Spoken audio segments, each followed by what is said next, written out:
Dear Ambassador Turner, dear ladies and gentlemen, dear students, let me welcome you to another edition of Current Issues. I would also like to welcome the guests who are with us online. First, I will introduce Leigh Turner to those of you who might not know him.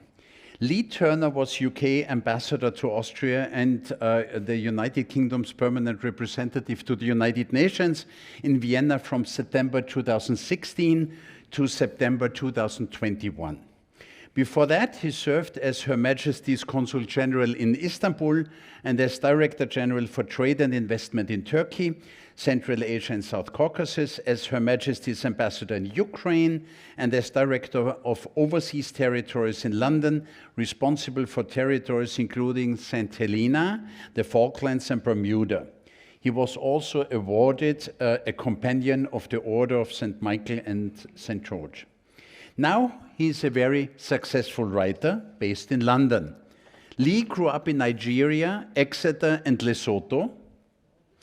He was educated in Swaziland, today's Eswatini, Manchester and Cambridge.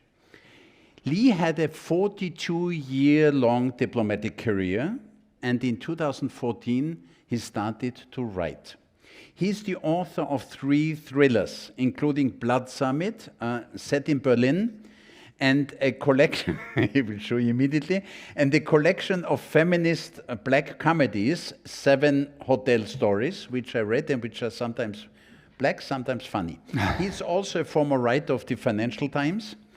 Leigh has lectured intensively at the Oxford University Diplomatic Studies Program, King's College, Cambridge, the London School of Economics, the University of the City of London, University of York, Vienna University, the Free University of Amsterdam, the University of Continuing Education in Krems, and he's been a visiting professor at Graz University. Today, we will hear, among others, from his latest book, which appeared in September 2024, Lessons in Diplomacy, Politics, Power and Parties. Here are some questions that Leigh is going to tackle.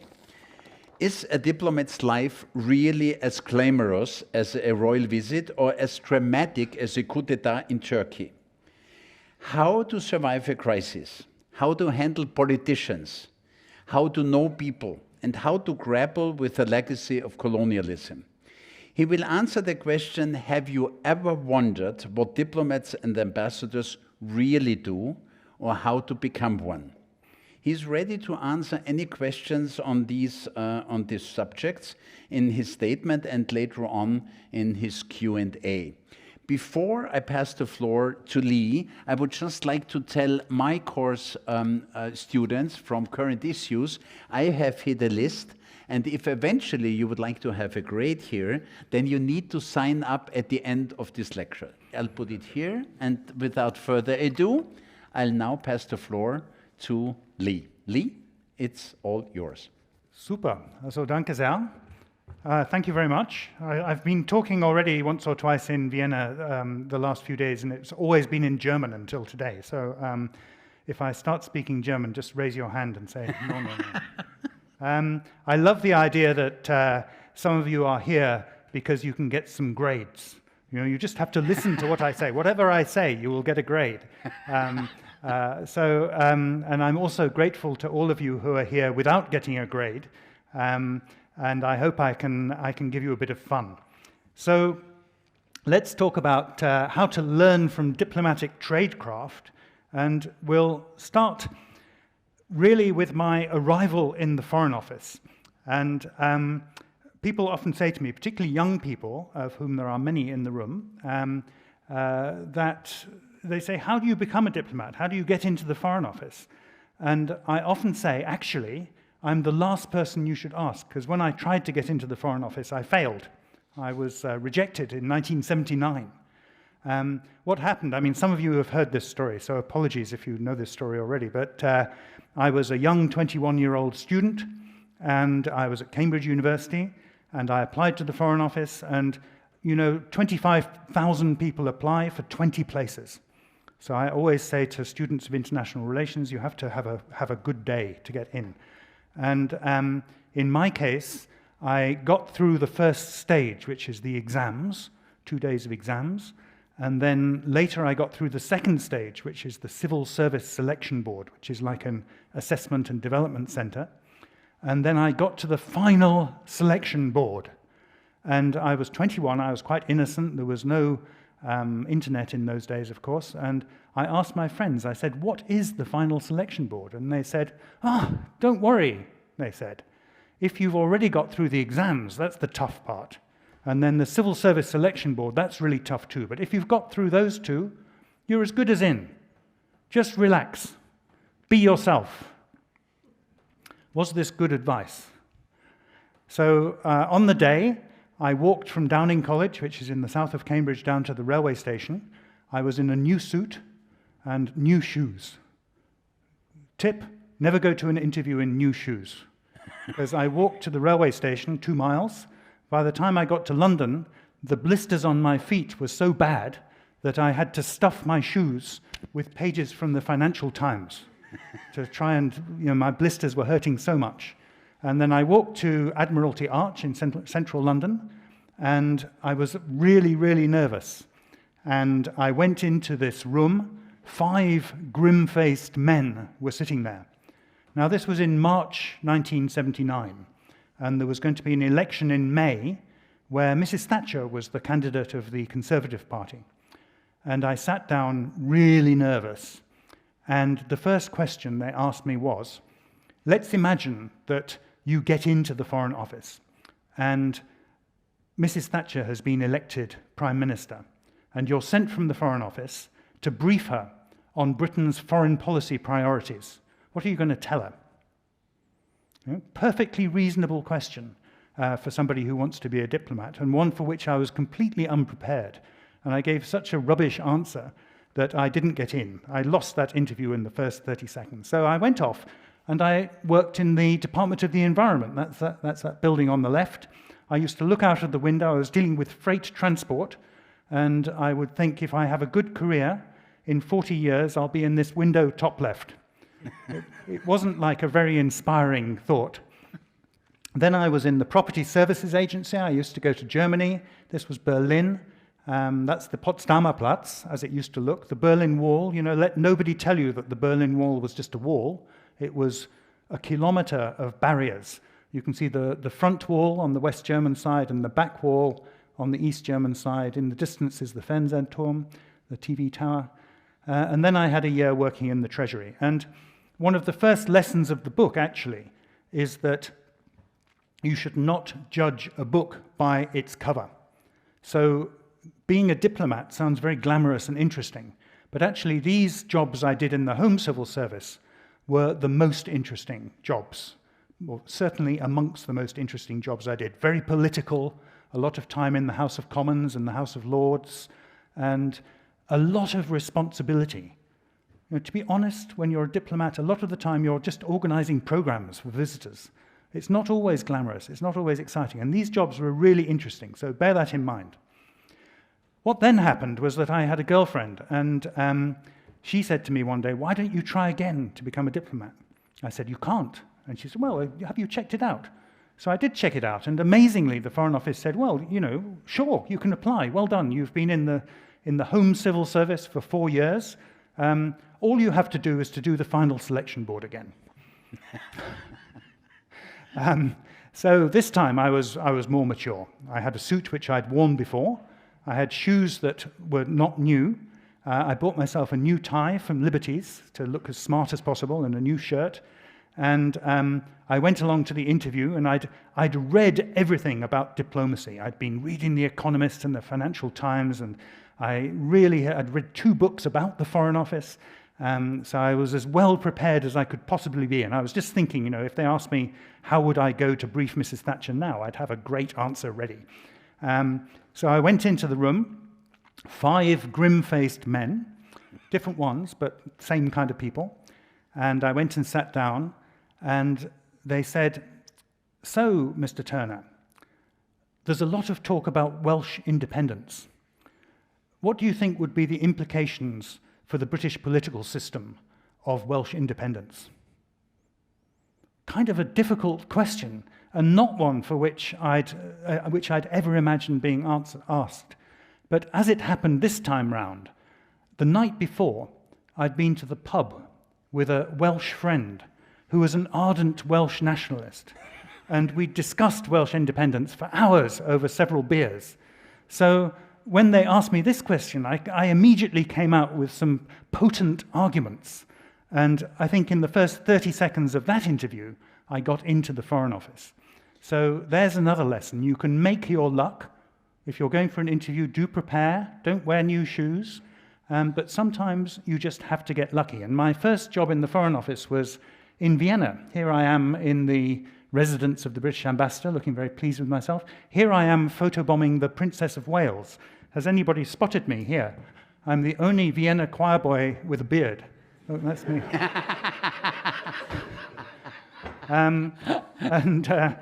So I had 3 lovely years in Vienna, and then I went to Moscow. When I joined the Foreign Office, I took the language exam, and they said, you'll never learn a hard language. They said, just forget it. Your language skills are 0, officially. But then I married a woman who was also a diplomat in the Foreign Office, and she'd come top in the language exam. She'd already learned Chinese, she spoke Russian, and we got a joint posting to Moscow. And I discovered to my surprise that actually, although my grammar skills were 0, I actually have a phobia of grammar. I could learn the language by immersion, watching movies, using the language. We had 7 weeks in Moscow. And I soon got C1, then C2 Russian. So if anybody ever tells you you can't learn a language or you're not good at languages, bear in mind you just have to change your approach. Now, these are some interesting pictures. This one on the left is my Russian driving license. One of the first things we did when we got to Moscow was to go to this old office, this old Soviet office, although it was now Russia. And the guy had a huge box camera made of wood, and he took pictures of us, and he made 30 prints, of which we got 6, and the Russian secret services got the other 24.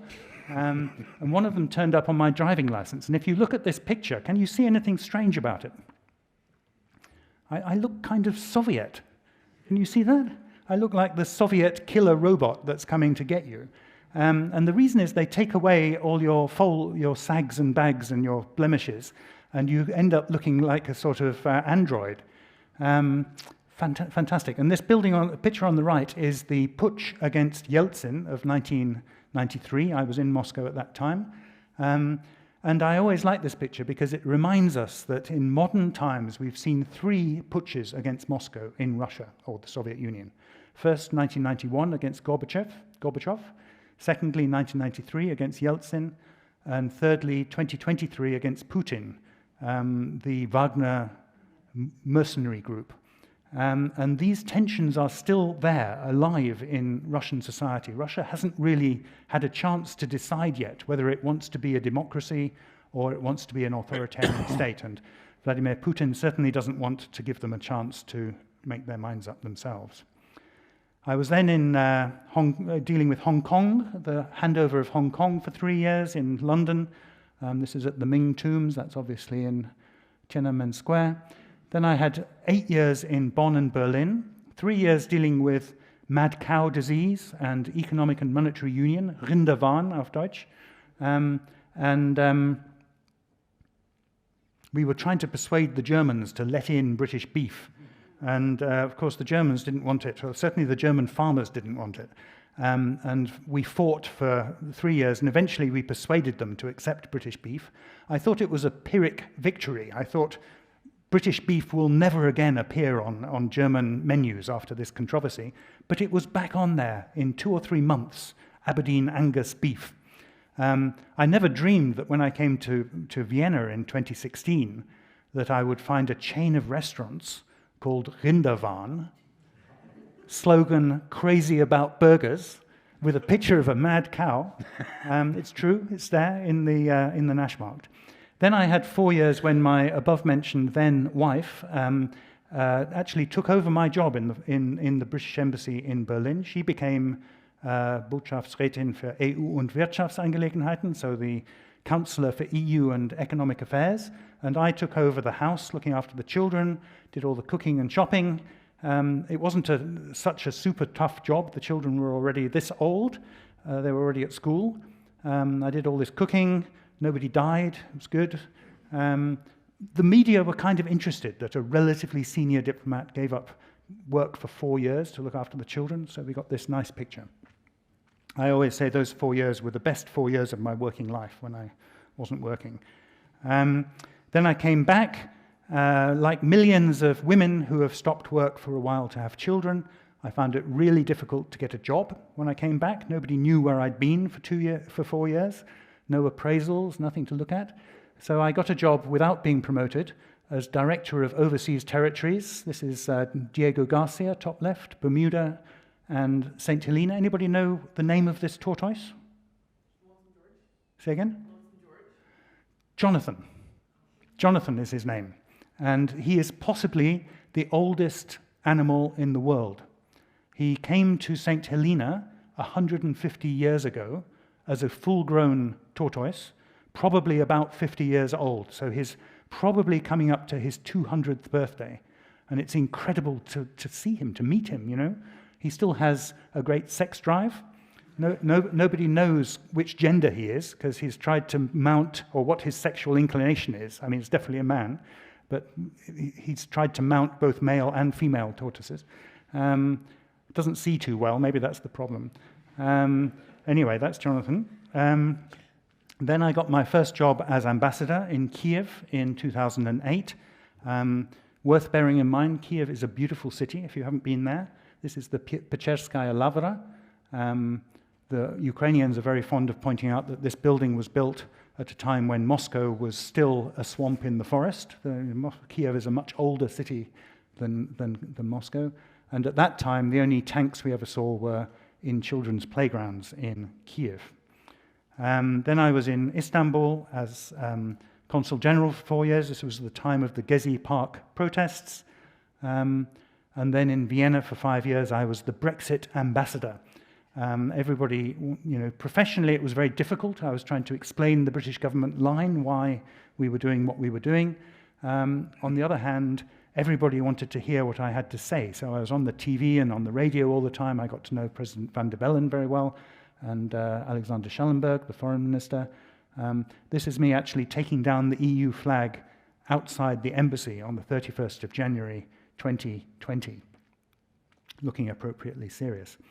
So I'll just talk for a minute or two about diplomatic tradecraft. This is the contents of the English version of the book. I do have a couple of copies. If anybody wants to have one afterwards, I'm happy to sign them. And even better, we have the German version outside. If there's any German speakers, Czernin Verlag have very generously sent somebody who is ready to sell those as well. So as you can see, the English contents page has how to survive a crisis, how to tackle terrorism, how to fail at geopolitical change, Brexit, how to understand Putin's war on Ukraine, how to handle politicians. So there are some very general things and some very specific things. How to drink wine and know things. This is really about lifelong learning and how important that is. And I'm going to talk a little bit about diplomatic tradecraft today. Let's look at this. So, diplomatic immunity. How old-fashioned does that sound? I remember back in 1984, it was the 17th of April, I'd just joined the Foreign Office and I was going out to lunch. And I was meeting a friend at a place called Clive Steps, which is some steps just outside the Foreign Office. There's a statue of the guy called Clive of India, who was for years seen as a great hero who conquered India. He's now seen as a kind of colonial relic, and many people want to remove the statue. Anyway, I was at Clive Steps, and I met this friend, and he said, something big has happened at the Libyan embassy. It'll be on the news. And what it was that there had been a protest outside what was called the Libyan People's Bureau, which is actually the Libyan embassy. And a group of Libyans were protesting there, and there were some police there to keep order.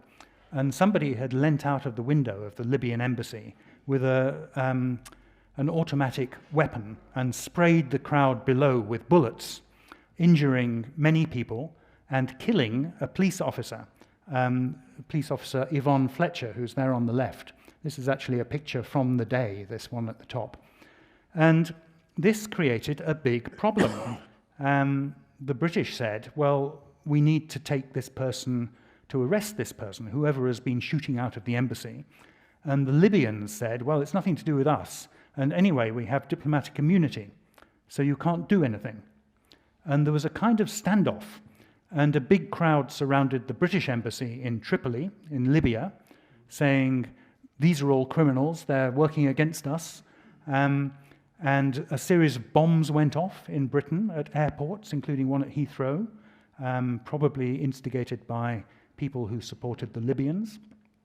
And it was a kind of standoff. And what happened? Anybody know what happened?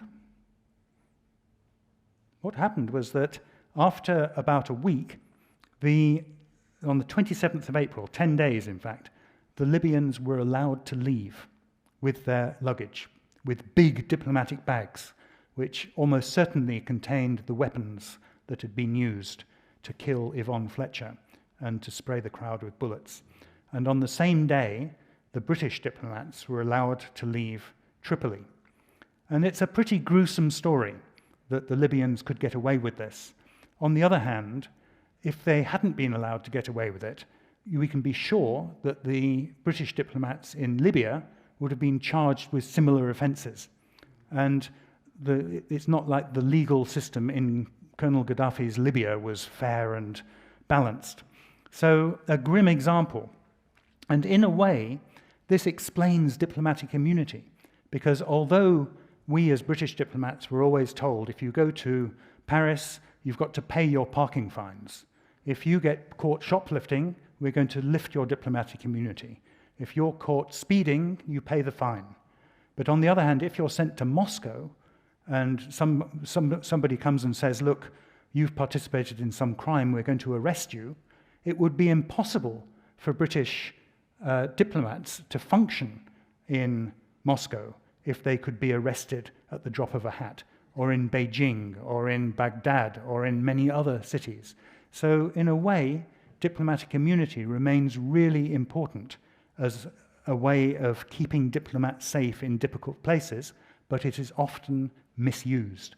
Another example of misuse is this guy, unten rechts, so at the bottom right. Anybody know who he is? Is it Sekulas, the American? It's Sekulas' victim. The victim. This is Harry Dunn, who's a British guy, a 19-year-old guy, who was driving through eastern England on his motorbike when a car driven by an American, the wife of an American person with diplomatic status, driving on the wrong side of the road, drove into him and killed him. And the Americans, rather dismally, in my view, arranged for this woman to leave the country the same day or the day after, before she could be arrested and interrogated by the police. And they were trying to, and they claimed diplomatic immunity, which in my view was totally inappropriate, because there was no way that she hadn't committed a crime, even if it was only dangerous driving.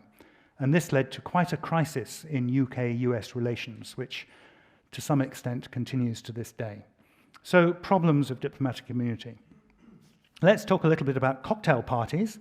This is a gathering here at the embassy. This is about 7 or 8 years ago. Many of my friends in this picture, maybe some people in the room are on this picture if you look closely enough. And this is a kind of trope. People always imagine this is what diplomats do. They go to cocktail parties, they drink drinks, they have a very lovely time. If you want to irritate a British ambassador or a British diplomat, you just have to say 2 words: Ferrero Rocher. Because there was an advert in the 1990s set at a diplomatic reception where somebody comes round with Ferrero Rocher, and one of the guests, everybody's dressed up in bow ties and very smart, and one of them says, "Ambassador, you are spoiling us." And ever since then, this is the cliché, is Ferrero Rocher. Actually, the question is, are cocktail parties enjoyable, or is it more like a visit to the dentist? And I would say that the attendees at cocktail parties vary enormously. On the one hand, it's a target-rich environment.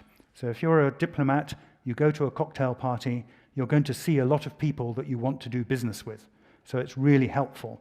This is particularly true, I would argue, on the multilateral side, because on the multilateral side, you don't have so many less useful people. There are, unfortunately, many people who you might characterize as diplomatic groupies, who love diplomats. They like being around diplomats, and they come to diplomatic functions, and they're not necessarily the most valuable people to have there, but they are there nonetheless.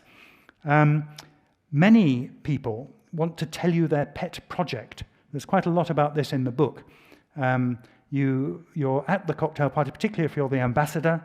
Everybody wants to talk to you. They come up to you. They stand right here, and they tell you about their life or their project or their idea, which is often some kind of conspiracy theory. Usually they have a bit too much saliva in their mouth, so it's all spraying all over the place. And you just long to get away, but you're the ambassador. You've got to deal with it. You've got to be nice to them somehow. And there's quite a bit in the book about how on earth you deal with this. Many diplomats resort to alcohol to help them navigate such affairs. It can help, or it can make things worse. So you've got to be quite careful. You have some cocktail parties, for example, given by some Arab countries where there is no alcohol available. This has the advantage that they don't tend to go on very long, or indeed not many people come in the first place. Other parties, sometimes cocktail parties, they have great food. If you go to the Chinese National Day, there'll probably be great food. But again, that kind of, everybody knows that. So all the hungry people in Vienna will come to the Chinese embassy. Then there's the speeches.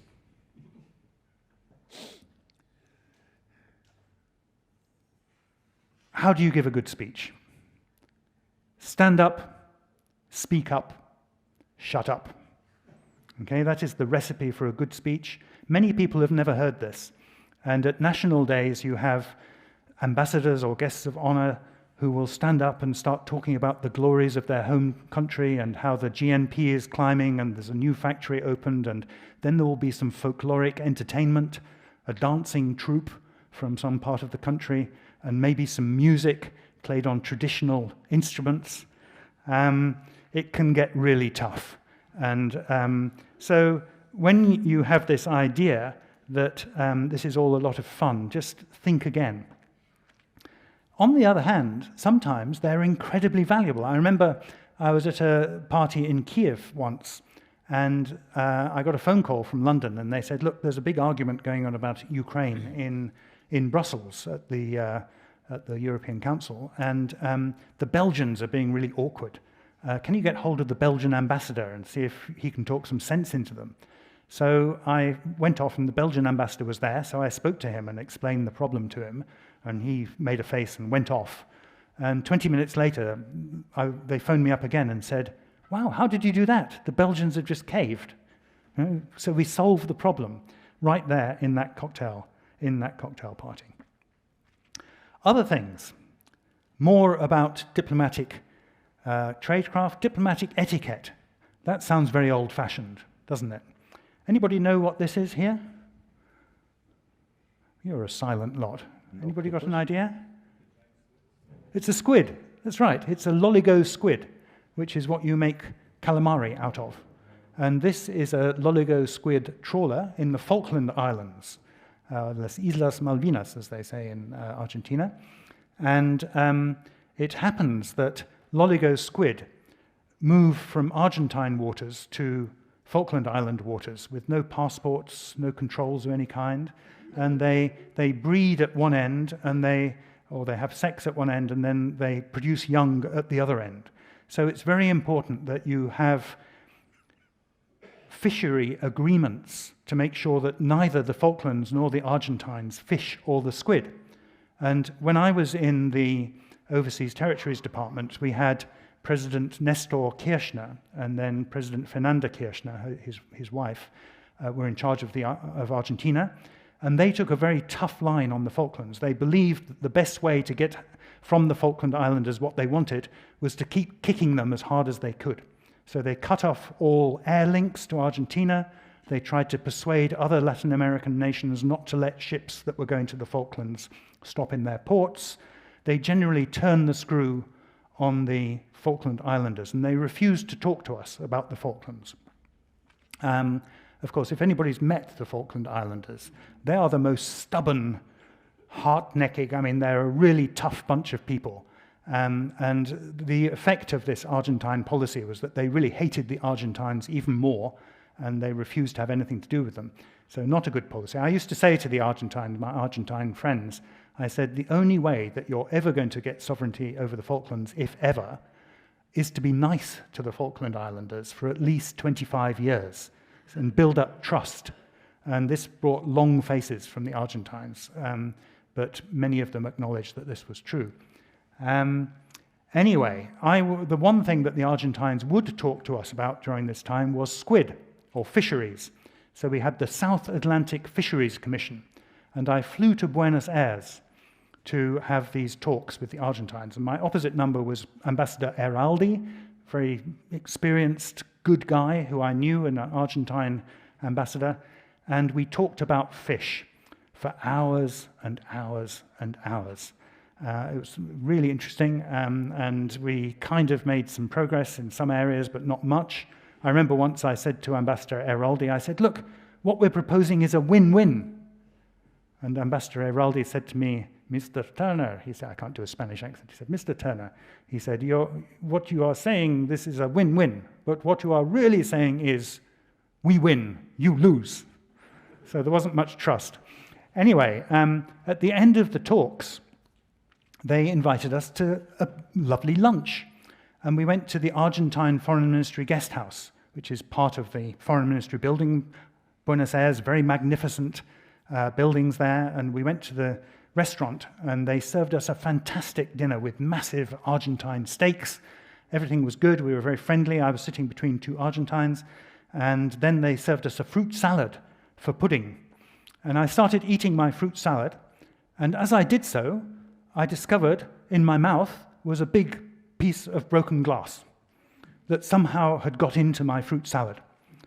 And I thought kind of quickly, without really consciously thinking about it, I thought, how can this be that the leader of the British delegation has a piece of broken glass in his fruit salad at the Argentine Foreign Ministry guest house? And I thought, this cannot be deliberate policy. Maybe there's some guy in the kitchens who really, wants to make a point. I mean, I could have been seriously injured if I'd swallowed this glass or chewed on it. Is it just a mistake? The dishes that with the fruit salad were made of glass, although mine was not damaged. And I thought, should I make a fuss?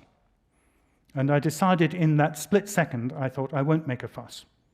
So I spat out my bit of glass, and I turned over my spoon so it tinkled on the plate. And all the Argentines turned and looked at it. And then I went on eating my fruit salad. And why is this relevant to diplomatic etiquette? Because in the formality of those talks, I knew Ambassador Eraldi. I knew he was a professional diplomat. I trusted him, in as far as you can trust somebody you're negotiating with. And I didn't think that he could possibly be party to this piece of broken glass. I thought it must be some kind of mistake or some weird guy in the kitchen. And so our talks were able to proceed, and we didn't have a complete collapse. Of course, if I'd said, what on earth is this piece of glass doing in my fruit salad, that probably they'd have thought, the bloody Brits, they must have done this on purpose. They've brought a piece of glass. It's like the person who goes to the hotel room with a matchbox full of cockroaches and lets it out and goes and complains. The Brits have bought this piece of glass and pretending that it was in the fruit salad. Anyway, so diplomatic etiquette has its place. This is just a little thing. When do diplomats lie? When diplomats dissemble. And you'll see here, when I was in Istanbul, I had reasons to like Istanbul, hashtag in my social media. This is me actually leaving Istanbul there. They threw water after me after I left. They told me that this meant, please come back soon. I hope that's what it meant.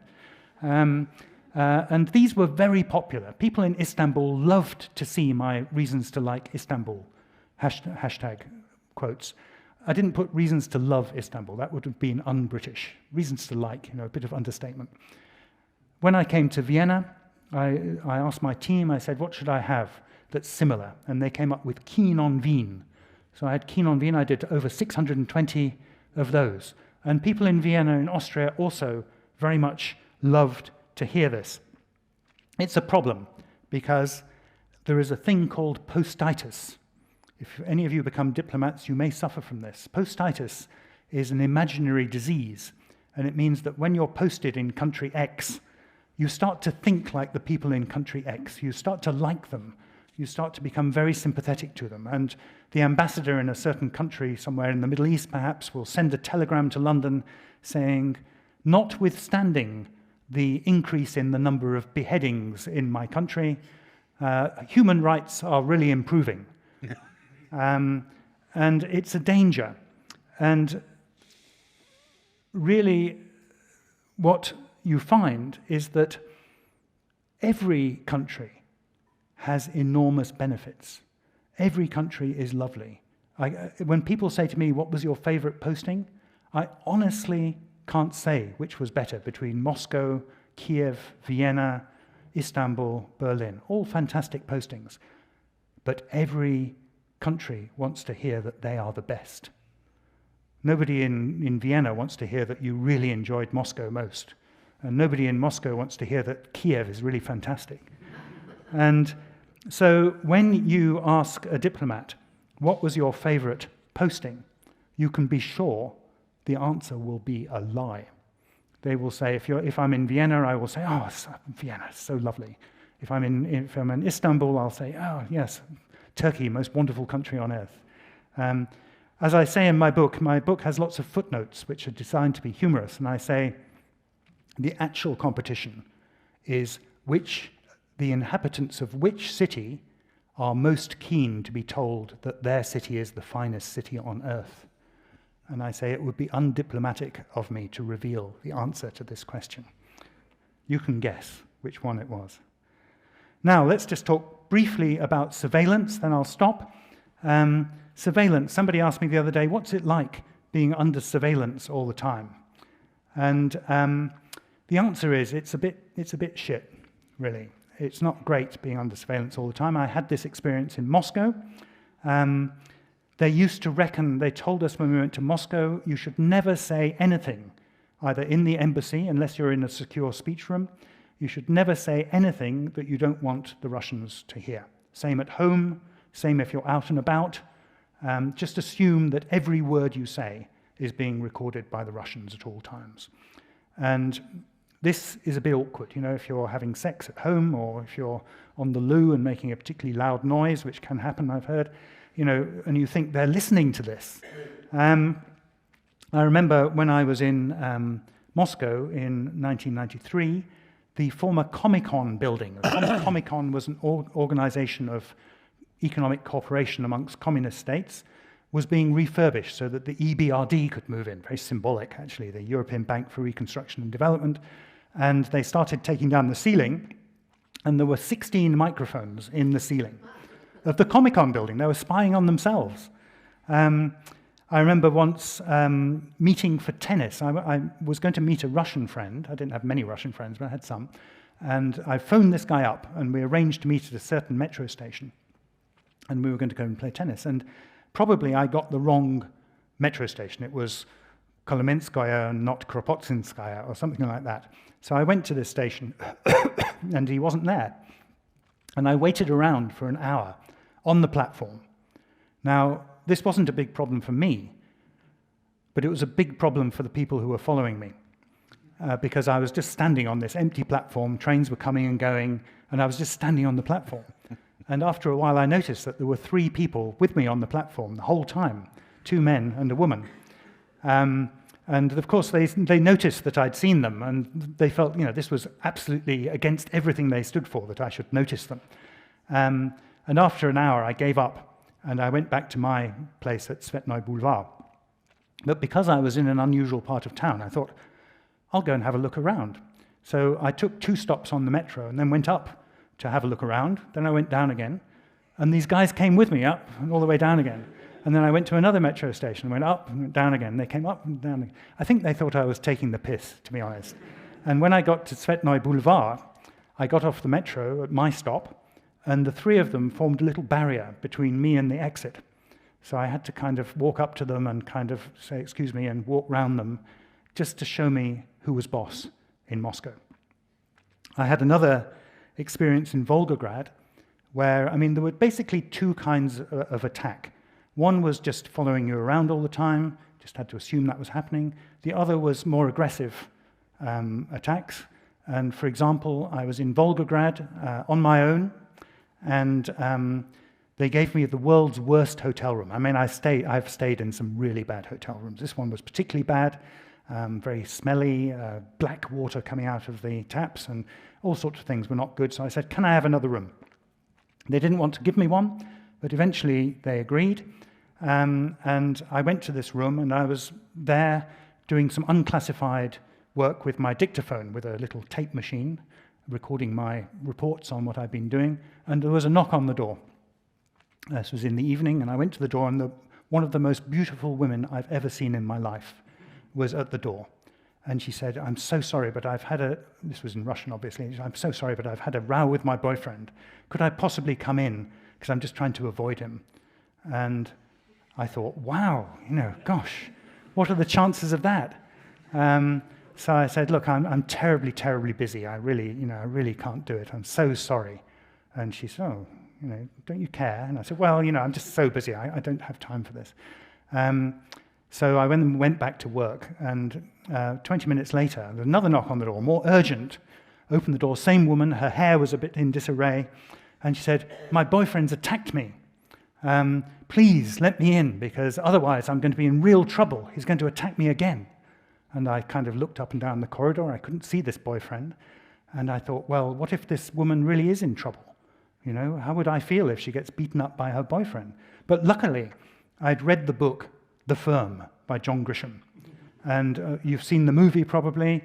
There's this scene where he is walking on the beach, and there's this woman being attacked by a bloke, and he goes and beats up the bloke, has sex with the woman, and it turns out later this was a setup. And I thought, this woman, this cannot be right. So I said to her, look, I'll come with you down to reception, so you can get out of the hotel. It'll be all right. And she said, you really don't care, and walked off, flounced off down the corridor. So this was always going on. I could tell you many more stories, many of them much more sordid. My publisher actually said, can you tell me more stories of this kind? And I said, really, the one about the women in the sauna in Vladivostok? No, I don't think so. There were so many of those stories. One final one. This is Moscow, and I went back to this is how life is in Moscow. This is in St. Petersburg. This is my Russian tutor in St. Petersburg in 2008. Before I went to Kiev as ambassador, I went to polish up my Russian to get back my C2 grade, because it lapses after 3 years, after you've left the country.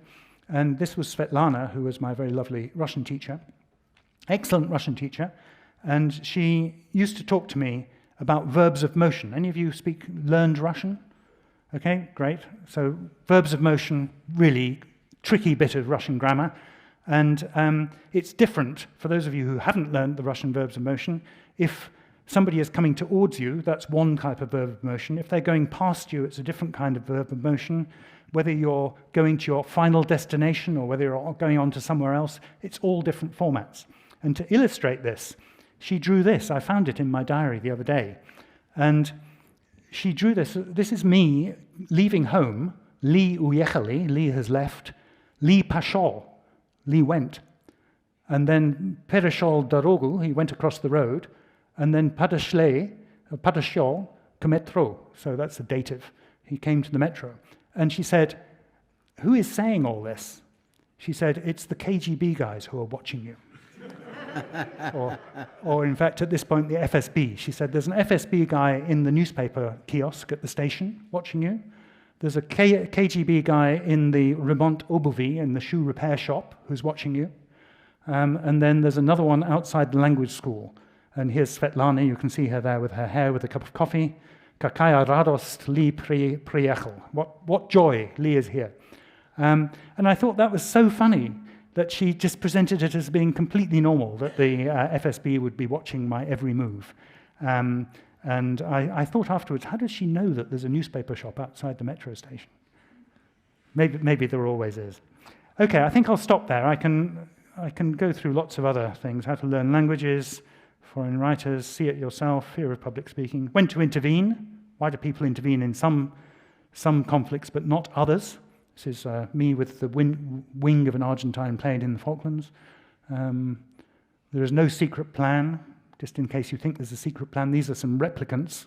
A lot of people think that the government is actually shape-shifting lizards. I can tell you it's not true, at least not as far as I know.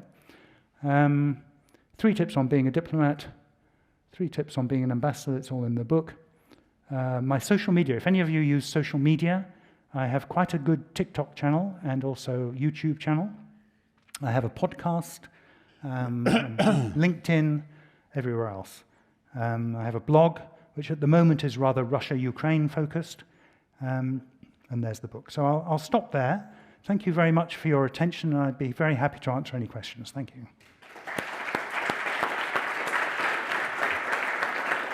Oh, and I should also say that afterwards we'll be selling books outside. If anybody wants to have them signed, that is also possible.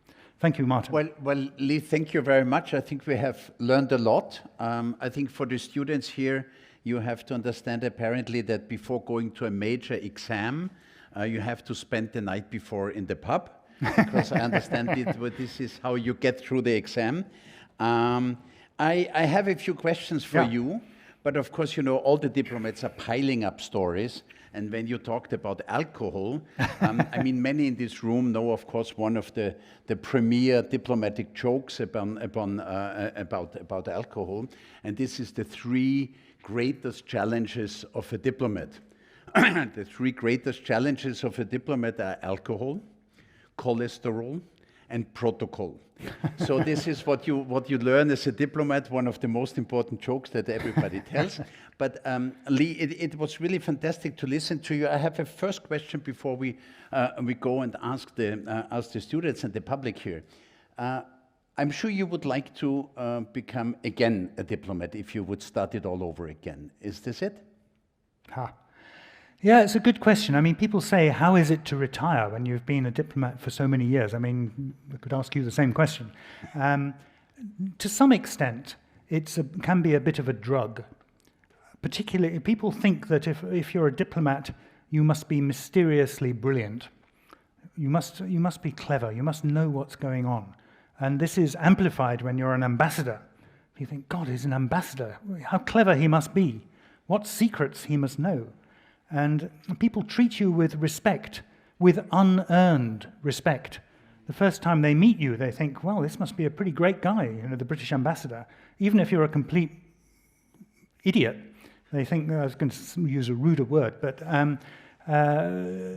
so that is kind of seductive. On the other hand, when I stopped work, I stopped in 2021, just after the merger between DFID, the UK's aid organisation, and the Foreign Office. And I, honestly speaking, felt like I was ready to stop. It was the round of routine that I'd had enough of, opening up my safe every morning, the morning meetings, writing the appraisals for my staff, all that sort of routine day-to-day stuff sort of got on my nerves a bit. Then there was another additional factor, which was that I'm a writer. I like to write these books. There's Blood Summit here. There's I've written 4 or 5 novels which have been published, and the Foreign Office was really awkward about it. They hated me writing novels. I mean, in my view, they should have welcomed it and thought, well, it shows that diplomats can be human beings. But no, they were absolutely neuralgic in case I said anything rude that could be misinterpreted. You know, one of my novels I started publishing when I was in Istanbul, which had some diplomats who had sex. You know, imagine that, writing about diplomats having sex. And somebody in the Foreign Office said, well, this is completely unacceptable. You'll shock the Turks. I mean, obviously they'd never met a Turk. You know, if you've come across Turkish humor, any Turks in the audience? I mean, Turkish humor is so filthy. I mean, it's unbelievably shocking. So you know, the idea I was going to upset the Turks with a novel with a bit of sex in it drove me mad. So I kind of wanted to stop so I could write my novels without being harassed all the time by the thought police. But yeah, in a way, I was delighted to stop. It felt like I remember I had a friend once years ago who was married to this really awkward bloke. And I remember when they got divorced, I said, how do you feel about it? And she said, oh, it's like I've stopped banging my head against a wall after 10 years. And I felt a bit the same when I left the Foreign Office. Although I enjoyed being a diplomat, at the same time, you know, stopping banging my head against various things was a good feeling. Well, thank you so much. Maybe we can start with the first question. Yes, there's one over there. Ambassador Turner, thank you so much for being here. I know that I speak on behalf of all the students when I say that we really enjoyed all of the anecdotes and the stories that you had to tell us. My question is about diplomatic receptions and these cocktail parties, because I'm sure that many of us will be going to one while we are here in Vienna or further down our careers. And what is your best advice on how do we network effectively without being obnoxious, you know, without being the diplomatic groupies, you know, without being overserved, without making these sort of, you know, faux pas that might be common in diplomatic settings that you have seen as both a diplomat and an ambassador? Great, thank you for that question. Well, firstly, obviously you have to buy this book, Lessons in Diplomacy, which has a whole section about how to navigate cocktail parties. And there are some great people who have come up with the answers to this question. And one of the things is to go in with the right attitude, particularly if you're a diplomat. Because many diplomats, they go into cocktail parties with a kind of sinking feeling, thinking, oh my God, I've got to get through this.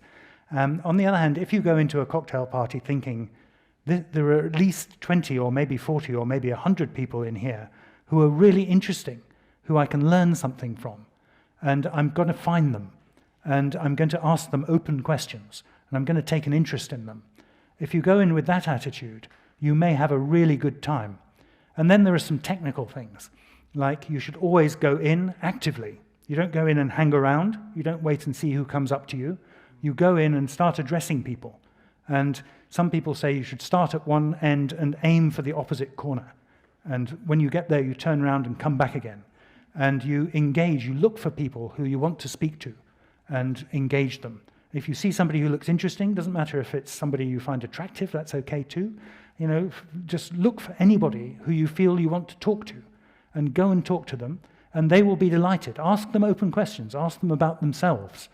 The worst thing is people at cocktail parties, which is, I wouldn't say, it depends on the event. Sometimes it's 5%, sometimes it's 95%, who have something they want to tell you, you know, and they are just poison. You know, you want to listen to people's stories, find out what they've got to say. If you get stuck in with a group of people who are a bit dull, which happens all the time, just don't feel bad about walking away. You know, you kind of feel it's a bit rude, but there's little things you can do. You can say, can I get you a drink? And then you go off towards the drinks, and by the time you come back, they're talking to somebody else. You can say, I'm sorry if it's somebody important or somebody who thinks they're important. You can say, look, I mustn't monopolize you. I'm sure you've got lots of other people you need to talk to. Excuse me for one moment. There are lots of things you can do to escape, but be active and be positive, and you'll have the best chance of having an enjoyable experience. And don't drink too much. Over there, maybe we can just pass around the microphone. Thank you very much. And then maybe you just pass it on to the next person. Here we go. Thank you. Yes, thank you very much. As a diplomat, you're tasked with implementing the policies and will of your home country's administration, and those policies change all the time. How do you navigate through policies and situations where you deep down disagree or know that it's wrong? And as a follow-up question on that, how often do diplomats sort of go off the reservation and either slow walk policy they don't agree with or not implement it? Thank you. Yeah, it's a very good question. This is a question which I used to be asked a lot when I was younger. And it's a question that really preoccupies young people in particular, who are thinking about a diplomatic career, or indeed who are thinking of working in the civil service as bureaucrats. What do I do if I don't agree with government policy? And I'd say two things. First of all, it's much more of a problem if you're working on domestic policy, traditionally. Traditionally, foreign policy is more or less a matter of party consensus. I remember when the Falkland Islands were invaded in 1982, watching the debate, or actually listening on the radio to the debate in the House of Commons, and Margaret Thatcher basically said, we're going to go and get those bloody islands back. And then Michael Foot stood up, the leader of the opposition, a pacifist, unilateral, in favor of unilateral nuclear disarmament, extreme left, and he said, a really bad thing has happened, which is totally unacceptable, that the Argentines have invaded the Falklands. And I remember I almost fell off my chair to find that Michael Foot agreed with Margaret Thatcher about anything. And this has been traditionally the way, whereas on domestic policy, let's talk about, how long should unemployed people get unemployment benefit for? The left want this, the right want that. It's different. Look at school policy or any kind of domestic policy. The two sides are really fighting each other. And if you're in the civil service, when I was in the Treasury, one of my jobs was to cut unemployment benefit. The Conservative government under Mrs. Thatcher thought cutting unemployment benefit would make people try harder to get a job. So that was much more controversial than most of the things I did in the Foreign Office. I say originally because with time, this has become less true. And the whole of politics has become more polarized, including foreign policy. If you look at things like Israel-Gaza, if you look at things like even Russia-Ukraine to some extent, if you look at Brexit, classic example. I mean, in a way, Brexit wasn't foreign policy, it was domestic policy, really. But everybody is so polarized that it becomes much more difficult. And on the whole, it's not a problem for diplomats that they disagree with their government, because usually there are pretty good arguments both ways. I remember like the first Iraq war, there was an argument about what we should be doing. I disagreed with some people, but there were pretty good arguments both ways. You could justify it. Now I think it's getting more difficult, and I think that's going to be more of a problem for the diplomats of the future, and it introduces the risk that foreign services or bureaucrats will become more partisan, as we see in the US, for example, where they are replaced wholesale with people who are cheerleaders for the government, which I think is very damaging to policy. What happens when they go off limits? It very rarely happens. There have been a few cases. There was a famous case in the 80s where some Foreign Office guy disagreed with something that the government had said, and he went to The Guardian, or it was a man, yeah, and said, look, I want to reveal the truth about what they're saying. And The Guardian said, do you really want to do this? You're going to lose your job. And he said, yes, I want to do it. But that very rarely happens. Another example is John Everard, who was a colleague of mine. He was my predecessor, actually, in Vienna in 1984. Sorry, not John Everard. What's his name? Craig Murray, who was the ambassador in Uzbekistan. And he went through a difficult marriage. His marriage collapsed, and he met up with an Uzbek lady who his critics say was a pole dancer, and he had a pretty tumultuous private life. And in the course of this, he started disagreeing with the British government's policy on Uzbekistan, and saying we shouldn't be so nice to the Uzbeks. They have terrible human rights abuses. This is all wrong. And he got into a huge fight with the Foreign Office because he said this publicly. And he was then thrown out of the Foreign Office.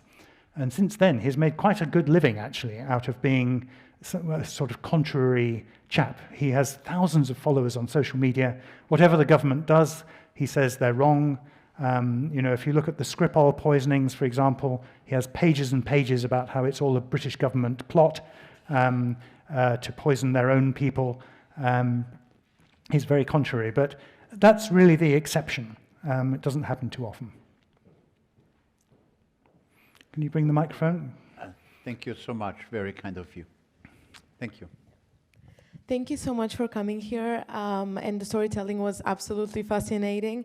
On the topic of negotiations, what are some things and tactics that you have learned over the many years of you working in this field that work, and how did you manage to convince the Belgian ambassador at that one cocktail party that you mentioned? Thank you.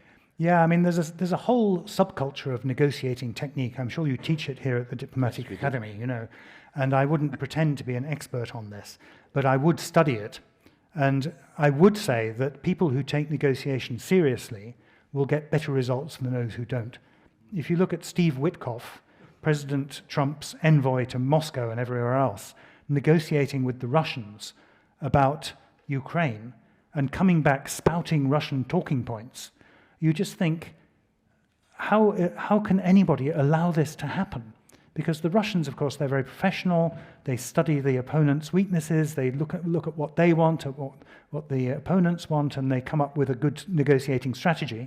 Whereas it appears, I mean, I may be being unkind to Mr. Witkoff, and perhaps he's a really brilliant negotiator, and I'm sure he is in many respects, but not so far in negotiating with the Russians, where he repeatedly has come up with Russian talking points.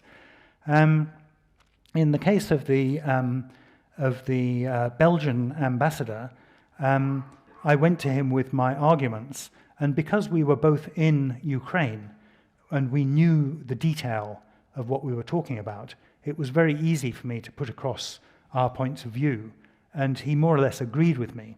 And so it wasn't a big persuasion job that I had to do on him. If it had been, I would have mainly tried to convince him with the long-term impact of the decision that we were making to prove that what we were advocating was the best, both for us and for Belgium and for Ukraine. I don't remember what the issue was now. But, you have to, what they say about empathy is certainly true, and that's an extremely good way to get what you want quite often. Over there. Now it's working as it should with the microphone. Very good. You? Hi, thank you so much, Ambassador Turner. I have a technical question about it's not that technical, it's just, did you value your time working in the civil service before you went into the diplomatic service? Do you think it's something that you would do again by choice, or if you could go back to the Margaret Thatcher question and answer it perfectly, would you?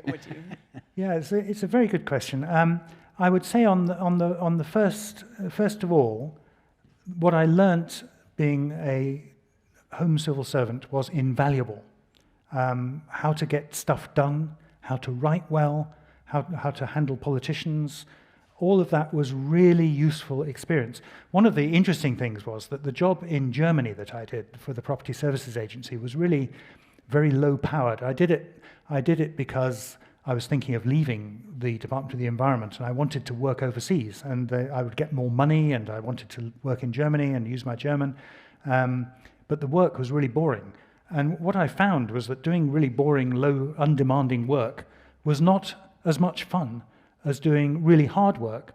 Funnily enough, if you look at my TikTok account, any of you who look at TikTok, I've just published a video 2 or 3 days ago called "Can You Get to the Top Without Working Hard?" And this was an answer I gave to a person at a big foreign ministry when I gave one of these talks, and it was all the wannabe future diplomats. Well, they were all future diplomats. They were in a kind of training cadre, and one of them said to me, "Look, you've said go for the hard jobs." This is one of the things I say in the book. Go for the hardest jobs you can, because they will show you what you're capable of. And they will also show the organization what you're capable of. If you don't go for those hardest jobs, you'll never know, and they will never know. And this person said, well, surely you should be able to get to the top without working hard. Because some people aren't capable of working so hard, or they have family commitments or some other very good thing, some good reason why they can't work so hard. And I'm afraid my conclusion is it's really worth working incredibly hard if you possibly can, because although in an ideal world you should be able to get to the top without busting a gut, in the world as it is, you really have to be able to show what you can do and show yourself what you can do as well. So, would I do it again? I don't know. I think I would be a lesser person if I hadn't done it. Apart from anything else, there is a risk amongst diplomats to be a bit arrogant and to think that you're fantastically clever because you've got through all these exams, you've joined a kind of elite, you're really rather awesome, people treat you with such respect. It's very easy to get carried away by this and to begin to think that you are rather special and clever. And I think the fact I was a home civil servant for 4 years, took that out of me a little bit. Another question? Ambassador, please. Yeah, thank you very much for the humor. My question would be, since you served in Istanbul, how important do you think is consular protection of your own citizens? Because in my experience, and it's for many years, even decades, this is the most important job that you do as a diplomat abroad, at whatever embassy. And then a second question, is this book that is on diplomacy, is this your memoirs, or are you going to write another book on your whole diplomatic career, looking back at it? Yeah, thanks. So consular work is undoubtedly really important. And when you go to a new embassy as an ambassador, I mean, you've been an ambassador, and the first thing you do, if you've got any sense, is go to the consular team and say, are there any difficult cases? Somebody who's been accused of something, somebody who's in prison, and this is more difficult in some countries than in others. In some countries, the police are very reliable, pretty transparent, the court system works more or less okay. In other countries, not so much. And Turkey is an interesting example. The courts are pretty independent in many cases. One may debate this, whether they are becoming less independent in the last 25 years. Since President Erdogan has been in power, it's much discussed. But Turkey is a big holiday destination. So on the one hand, lots of people get into trouble all the time because there's just a lot of them. They die. Which, of course, if you have 2 million people visiting every year, there's going to be 20 or 30 deaths, however many it is. People will have car accidents and fall ill. All sorts of things will happen to them. They'll be robbed. But the Turks generally are quite benevolent in these cases. And they don't want to lock up British tourists more than they have to, because they want British tourists to come to Turkey. And this is generally the case for most places with a lot of tourists. Where it gets much more difficult is in places where they have very harsh sentences for drug smuggling, for example, often the capital punishment, or where you have a big row with them. And as I say in the book, there is unfortunately a growing tendency for leaders of authoritarian countries, and here I would highlight Russia, to lock up innocent people and then hold them hostage until they can be exchanged with their own contract killers who've been caught having assassinated somebody, or their spies who've been locked up who don't have diplomatic protection because they're not declared diplomats. And this is a real problem. And it really makes it pretty dangerous for British people to go to Russia, for example, at the moment. Even China, you have to think a bit carefully. And there are quite a few countries, unfortunately, a growing number of countries where this is a problem. But yeah, consular work, there's nothing more important because, in a way, stopping a war, your influence is quite limited. You can do your best, you can do your good reporting, you can get to know all the key figures, but consular work, your team can make a huge direct difference to the lives of British people, and British ministers and politicians care about this really very much. And if there's a scandal, a famous scandal about a woman who fell from a balcony in Saudi Arabia about 20 or 30 years ago, and there was allegedly a cover-up, and that dogged the Foreign Office for years and years and years as to whether there had been a cover-up or not.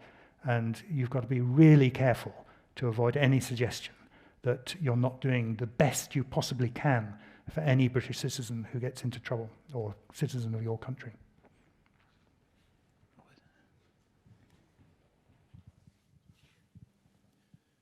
Yes, Leigh, thank you very much for all of these very interesting revelations, most interesting. Something I'd like to throw at you. We have, many of us in the world today look at Donald Trump, and we see lots of damage Donald Trump is causing maybe in our democratic world.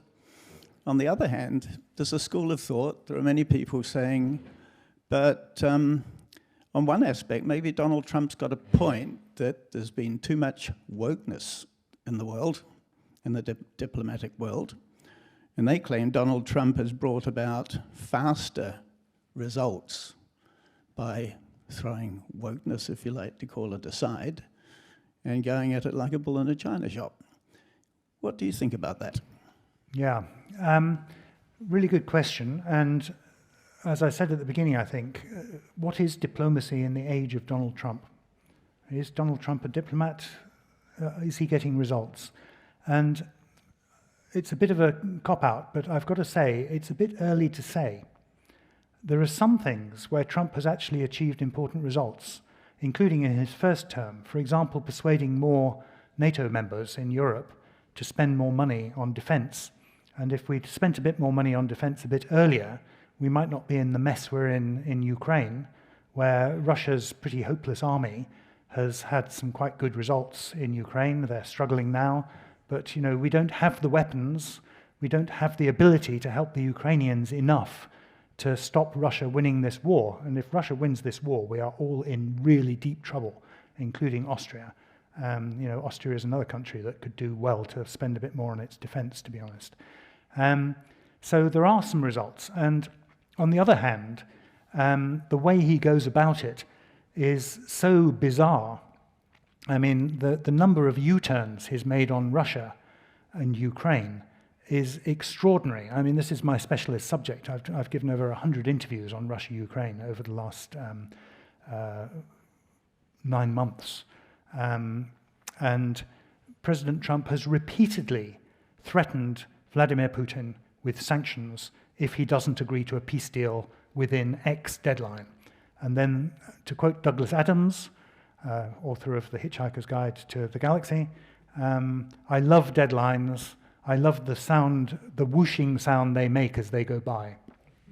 And all of these deadlines have gone by, and Donald Trump has, for months and months, done nothing, while stamping with hobnail boots on the Ukrainians, who, by the way, are the people who were invaded, and seemingly ignoring the key principle of territorial integrity, without which we're all in deep trouble, to put it politely, including, by the way, Austria, including the United States. If countries get the idea that they can invade their neighbors and keep the land, and the US and other important countries are going to do nothing, everybody's going to do it, not to mention Russia doing it again next time. So this really, really matters. And yet Donald Trump has seemed either not to understand this or not to care about this in the interest of getting a deal, any deal, as quickly as possible, which is really scary. And not to mention encouraging nuclear proliferation. If every country that is anywhere near Russia thinks, look what happened to Ukraine after they gave up their nuclear weapons, they get invaded by a nuclear-armed country, which threatens every country that tries to help that invaded country. If you help them, we're going to use our nuclear weapons. What's the lesson? Get nuclear weapons. We really don't want that. We don't want nuclear proliferation, but it's the obvious consequence of the policy that Donald Trump has seemed to endorse, up until about 2 weeks ago, when suddenly Donald Trump, having done several U-turns within a few weeks, has signed an order putting sanctions on 2 important Russian oil companies, which at first sight appear actually to be kicking the Russian oil industry where it hurts. And there have been reports in the FT saying that India and China in particular have reduced their imports of Russian oil as a result. Now, I say it's too early to say because there could be another change. You know, President Putin might phone up President Trump and say something to him, and President Trump will change this policy, or who knows. But that actually is quite a good thing that's happened. So it's a complicated mishmash. And in a way, there is this expression called flooding the zone. It's actually quite a rude expression, but the short version is to flood the zone. And the idea is that you produce so many initiatives all the time that the media and the opposition just can't keep up with reacting to all of them, and they lose the thread. And Trump is a master of this. And even I can't keep up with his policy on Ukraine. So ask me again in a year or two, and it'll be a bit clearer. I mean, finally, I would say a lot depends on the economy. If the US economy does really well, despite tariffs and all those things that conventional economists like myself think will really harm the US economy, if I'm wrong and the US economy does very well, Trump will look like a winner. If the US economy does really badly, not so much. There was a question over here. Thank you, Mr. Ambassador, for the talk. Looking at democratic backsliding worldwide, what are the technical differences in dealing with authoritarian countries versus democracies, and how do you best deal with authoritarian regimes in getting what you want as a democracy? Yeah, it's a very difficult question, and there's no clear answer. The UK and the European Union and the US, up until recently, have always tried to encourage countries to be democratic by sort of carrot and stick. We will reward you for being democratic. And the whole process of EU accession is, if you like, a massive system of carrots and sticks, which has worked really well, actually. And the UK has always been strongly in favour as an EU member state of enlargement, because we think it's like a civilization machine. It encourages countries with difficult pasts to become solidly democratic. Look at Portugal. Look at Greece. Countries which, before they joined the EU, had really quite a checkered democratic tradition in recent years, at least, and which now we would never say were not 100% democratic. So now we have a situation where the US president is really not interested in any of this and seems to either be afraid of President Putin or to pay him so much respect that he just agrees with anything he says. That has certainly seemed the case up until 2 weeks ago. And for me, it's a mistake. I think all those measures to try and encourage countries to be more democratic, to have a rule of law, to have independent judicial systems, it's in the interests of countries like ours, which are democratic and have the rule of law and have independent judicial systems. And we should be encouraging it. Maybe Donald Trump is right. I don't know. I hope not. But I think we should stick to our guns, try and encourage it. I think the EU is doing great work on this. But it's a long, hard road to hoe, as we've seen with countries like Turkey and Ukraine, which have been trying to get into the EU for a long time and have not always made such rapid progress as we might wish. So, thank you very much for your presentation. I've been to quite a few presentations here, and definitely it's one of my favorites so far. So thank you very much. My question is going back a little bit to the everyday life of a diplomat theme that I noticed in the beginning, because I could see myself, perhaps if things go well, becoming a diplomat. So, and one of the things that I've been wondering about is how much you sort of have to relegate personal preference behind procedure and protocol. More concretely, what I've been wondering about, personally, I really don't like drinking alcohol, and I prefer very much not to consume animal products. But I could see it being very awkward if everybody's there with a glass of wine or a national specialty that's been prepared that just so happens to be meat.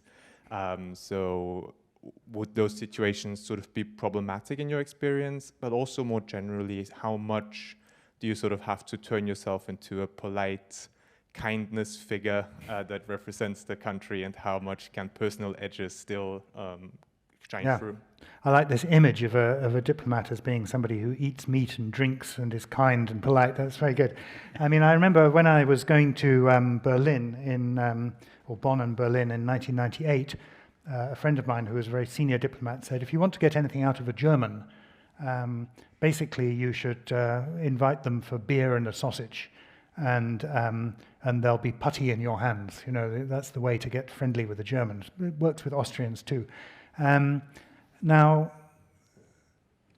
I think this goes to quite an important question. I'd be interested in your thoughts on this, Martin, which is that it's the acceptance of difference.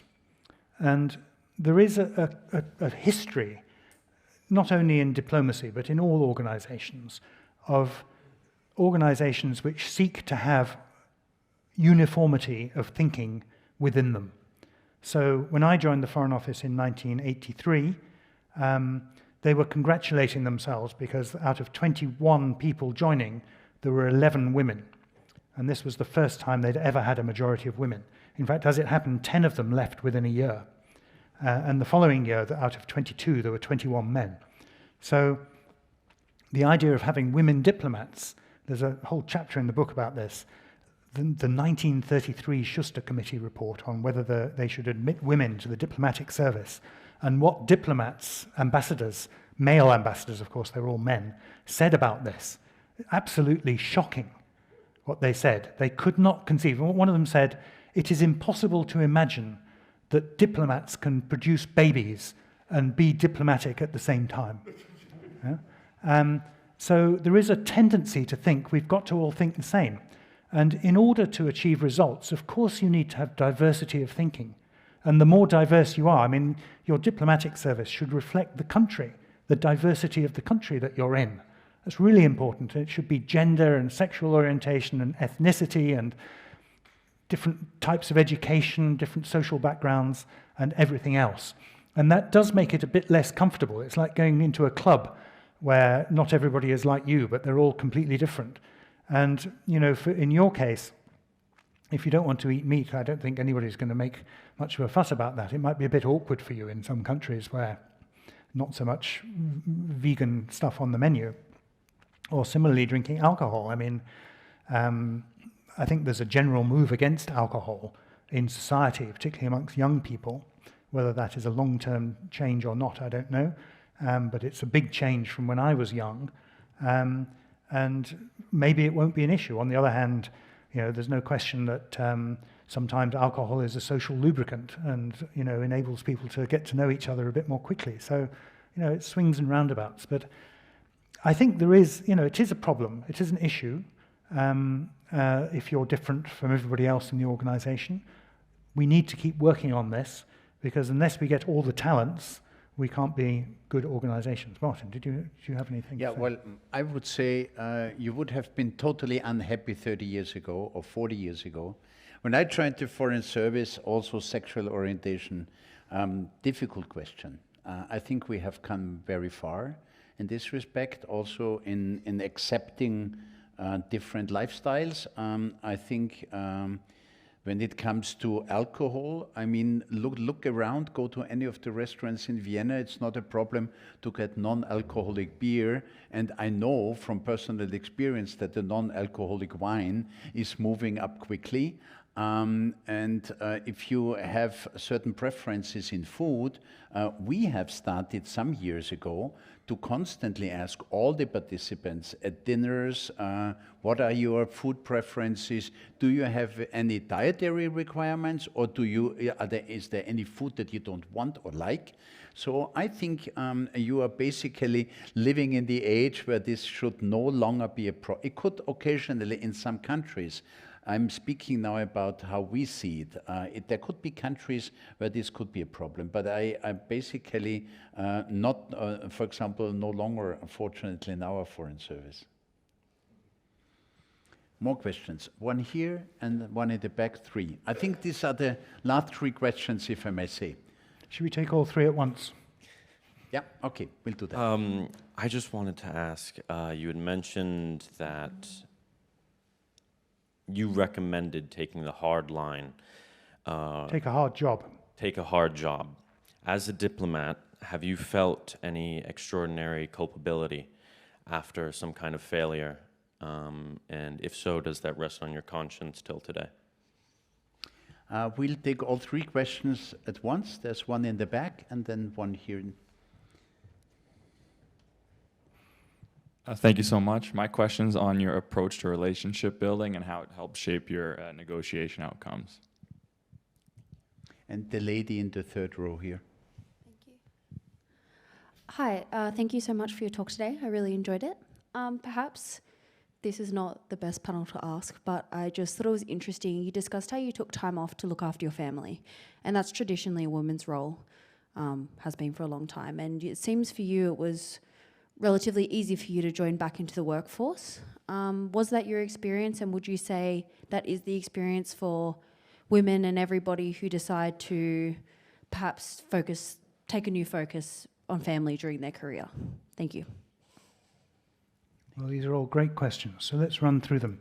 I mean, the point about going for the hard jobs, I think, is really to test yourself and to see what you can do.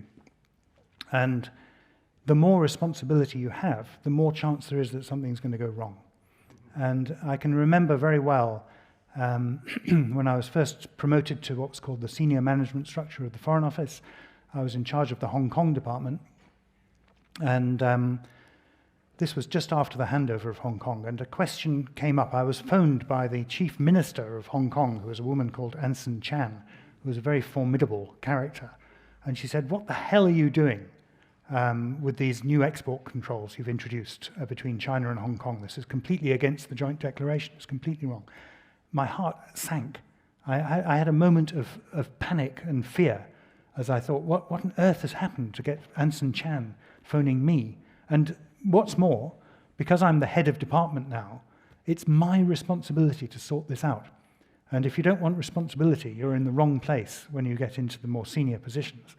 And I remember going to try and sort this issue out. Strangely, there was a particular colleague who was particularly brilliant, a young woman, who helped me to sort out this problem, and we found a way through. But I think there are always going to be cases where you feel you've made a mistake. It's inevitable. If you think you've never made a mistake, there's something wrong. You know, you should accept that you will sometimes make mistakes, take responsibility for that, and think how you're going to avoid doing it next time. Because, you know, when there's a lot of things going on, sometimes you're going to drop the ball. And some of these things, I mean, I can think of some of the ones I've done. I give another talk called How to Survive a Crisis. It's all in the book. And I've repeatedly done the wrong thing in a crisis. One of them, for example, in Turkey during the Gezi protests, there were these huge protests. Around 500,000 people came into the center of Istanbul on a certain day, on a Sunday. Lots of tear gas, lots of battles with the police. Couldn't go out of the building because there was so much tear gas. The next morning I found 50 tear gas canisters in the garden. And then President Gül, who was then in charge, said to the police, "Look, retreat. We don't want people getting killed." And the protesters took over the center of Istanbul. This was 2013. And although some of them were nice, friendly eco-warriors, lots of them were barking hard-left, radical anarchists or extreme right-wingers who were against the government for some other reason. And they seized control of Taksim Square. And I thought, I'm going to go out and see what's happening. This is history in the making, I thought. I must go and see. So I did. And I went out, and the people in my security detail, one of my predecessors had been killed in Istanbul in 2003 in a terrorist bomb. And so I had this big security detail, and they said, "Really, do you want to go out?" And I said, yeah, I think it'll be all right. And we walked down Istiklal to Taksim Square, and I took some pictures, which later went quite viral because nobody was around from the media at this time. Was this a good idea? It was a really bad idea. I should never have done that. I was exposing myself. There could have been a terrorist bomb. The police could have decided to go in with full force, and there I was in the middle of a crowd of protesters. I should have stayed behind. It's a real mistake I made. And, I think the main thing is if you make mistakes, sometimes you have to acknowledge it, and sometimes you have to try and learn from it. Second question, relationship building. There's a whole chapter in here called How to Know People. And I advocate that you should take a very active role to knowing people. There's a lot of different ways of getting to make contacts. You've got to do it actively. You can't just wait and hope it's going to happen. You have to set up situations where you can get to know the most important decision makers. There's a very lovely example of when we were in COVID, at the beginning of COVID, and the Austrians closed all their ski resorts to stop COVID spreading. And when they closed the ski resorts, all the stagiaires, all the young people from different countries who were helping to run the ski resorts were all trapped in these ski resorts. They couldn't get out. There were around 600 British stagiaires, and all their families started getting worried. You were talking about consular problems, and couldn't get home. And the health ministry couldn't help us, the Kanzleramt couldn't help us, nobody could help us. And I remembered this one guy who I'd met at the health ministry, a very junior guy, and I phoned him up and said, what should we do? And he said, forget Vienna. You've got to go straight to the Landeshauptmänner. Go straight to the provincial governors. They can help. And thanks to that tip, we then did that and we got our people out. We were the first ones, actually. And why did we manage it? Because we were focusing on people and we had those connections. So that's a really important lesson. And then finally, taking time out. I may not have said very clearly, when I left my job as Chancellor EU and Economic in Berlin, at that point I was in the running for promotion to the next level up, so-called SMS2 as it then was, and there were various jobs I'd been considered for. I came back after 2 years off, and like millions of women who've done this before me, I found it very difficult to get another job. And I remember applying for some of the jobs I'd been told I was a sure thing for, didn't even get an interview, because people didn't know who I was. I'd been out of the system for a couple of years, and people weren't quite sure if I was still up to the job. Of course, millions of women have had this experience. And when I did eventually come back in, I only got a job at the same level I'd been before, and it was this really strange job as Director of Overseas Territories, which nobody really wanted. So it is difficult, and the chapter 15 of the book is called How to Make Diplomacy Reflect a Changing World. And there's a lot in there about women and things you can do to make the position better for women and other people who are underrepresented in the Foreign Service. And some of the initiatives that have been taken in recent years, which were really good. There's a thing called the Mirror Challenge, which I discuss here. I won't go into it now because we're a bit short of time. But so you really need to work hard to make diplomacy better, particularly for families. Really difficult still for families, I'm afraid. No easy way out of this. It's a big subject, but happy to talk about it later, and there's quite a bit about it in the book. If I may, I would like to add two things. One is that our Foreign Service has become very responsive to questions of family, career planning, out of the threat that you would not find anymore any people really joining the Foreign Service and you find the same in corporations, that in order to keep good people, you have to basically also be able to be flexible in trying to accommodate them in their careers. So I think a lot has changed here as well over the last years. And to you, I just wanted to say, and maybe some of you have made the same experience, I really made a step in my career when what we always call when I left the comfort zone.